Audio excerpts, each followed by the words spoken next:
E aí, pessoal, tudo bem com vocês? Mais uma questão de inglês hoje no canal. Questão do Unitaú 1995, hein?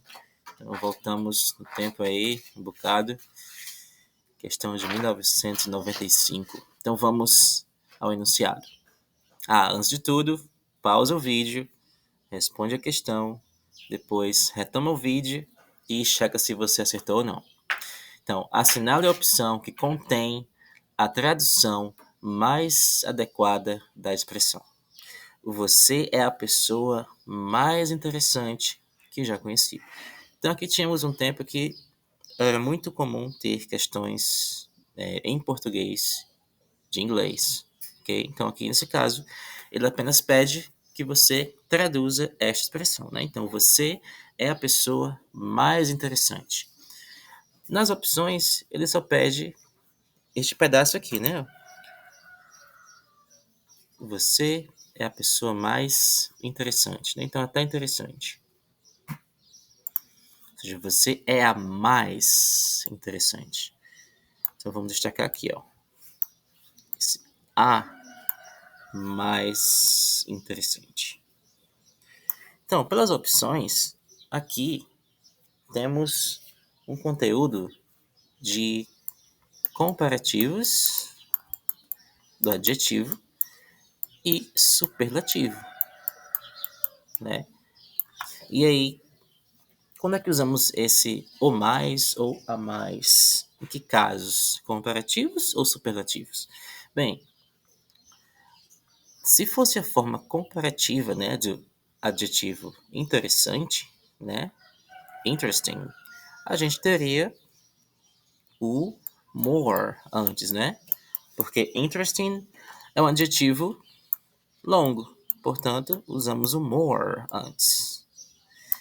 E se fosse no superlativo, como é um adjetivo longo, usamos a expressão the most antes.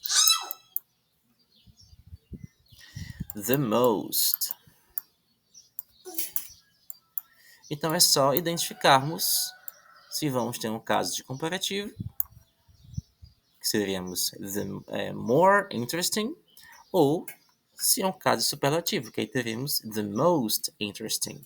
Então aqui, ó, você é a pessoa mais interessante, ó. Você é a pessoa.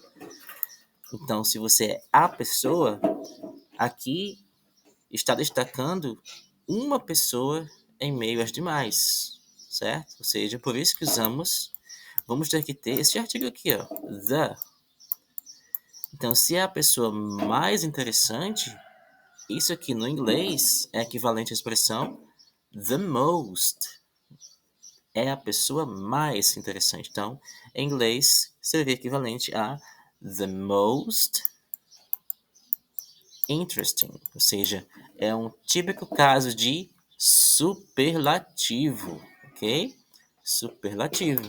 Então, na opção A, temos the more interesting. Isso aqui nem faz sentido, né? Porque se você usa a forma comparativa, você não usa o artigo the, né? B, the interestinger. Não faz sentido também porque interesting é um adjetivo longo.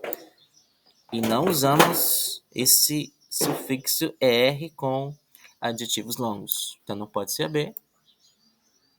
A D, the much interesting, também não faz sentido nenhum, né, usar o much aqui. E aí só resta a opção C, obviamente, que é a nossa resposta correta, ok? Então, sempre com casos do superlativo, você, quando tem adjetivos longos, você vai adicionar a expressão the most, ok? The most, e aí você usa o adjetivo em questão. Ok? Então, the most interesting. You are the most interesting person that I've ever met. Então, gente, a opção C é a correta. Se acertou, comenta aí, ok? Se achou fácil, média, difícil. Compartilhe o vídeo, ok? Não se esqueça, deixa o seu like e até a próxima. Valeu!